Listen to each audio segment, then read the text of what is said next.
എത്ര കഴിച്ചാലും മതിയാവാത്ത ഒരു മധുരവടയുടെ റെസിപ്പിയാണ് ഇന്ന് ഷെയർ ചെയ്യുന്നത്. അപ്പോൾ അത് തയ്യാറാക്കാനായിട്ട് 3 പഴം ചെറിയ കഷണങ്ങളാക്കി ആവിയിൽ വെച്ച് വേവിച്ചെടുക്കാം. അത്യാവശ്യം നല്ല പഴുത്ത മധുരമുള്ള പഴം തന്നെ ഇതിനു വേണ്ടി എടുക്കണം. ഇനി നമ്മൾ വേവിച്ച് വെച്ചിരിക്കുന്ന പഴം ഒരു പാത്രത്തിലേക്ക് ഇട്ട് കൊടുത്ത് അതിലേക്ക് 1 കപ്പ് തേങ്ങയും അതേപോലെ മധുരത്തിന് വേണ്ടിയിട്ട് ശർക്കരയാണ് എടുത്തിരിക്കുന്നത്. ഒരു 1/4 കപ്പ് ശർക്കര ഇതിലേക്ക് ഇട്ട് കൊടുക്കാം. ഇനി ഇതെല്ലാം കൈകൊണ്ടൊന്ന് നന്നായി കുഴച്ചെടുക്കണം. നല്ല പോലെ കുഴച്ച് നല്ല സോഫ്റ്റ് ആക്കി എടുക്കാം.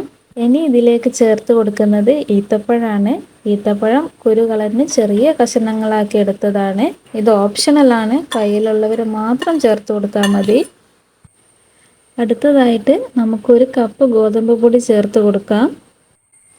ഇനി ഇതിലേക്ക് അല്പം ഏലക്ക പൊടിച്ചത് കൂടി ചേർത്ത് കൊടുക്കാം. ഇനി ഇതിലേക്ക് വേണ്ടത് 1/4 ടീസ്പൂൺ ബേക്കിംഗ് സോഡയും പിന്നെ മധുരത്തിന് ഒന്ന് ബാലൻസ് ചെയ്ത് നിർത്താൻ വേണ്ടി ഒരു പിഞ്ച് ഉപ്പ് കൂടെ ചേർത്ത് കൊടുക്കുന്നുണ്ട്.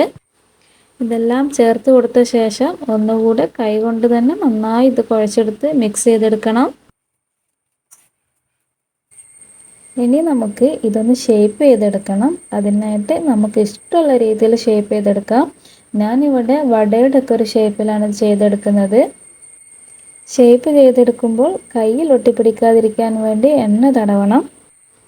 അപ്പോൾ ഇതേപോലെ നമ്മൾ ഓരോന്നും ഷേപ്പ് ചെയ്തെടുത്തിട്ടുണ്ട്.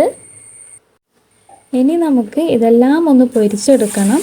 അതിനായിട്ട് ഒരു ചീനച്ചട്ടി വെച്ച് എണ്ണ ചൂടായ ശേഷം ഓരോന്നായി ഇട്ട് പൊരിച്ചെടുക്കാം. മീഡിയം ഫ്ലെയിമിലിട്ടിട്ട് വേണം ഇത് പൊരിച്ചെടുക്കാനായിട്ട്. 2 സൈഡും നല്ല പോലെ ഒരു ബ്രൗൺ കളറായി വരുന്നത് വരെ ഇത് പൊരിച്ചെടുക്കണം. ഈ ഒരു കളറായി വരുമ്പോൾ നമുക്കിത് കോരിയെടുക്കാം.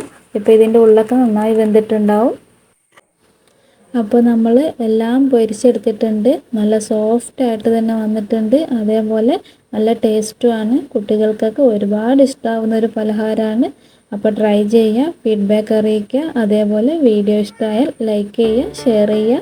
ചാനൽ സബ്സ്ക്രൈബ് ചെയ്യാത്തവർ ഒന്ന് സബ്സ്ക്രൈബ് കൂടി ചെയ്യണേ.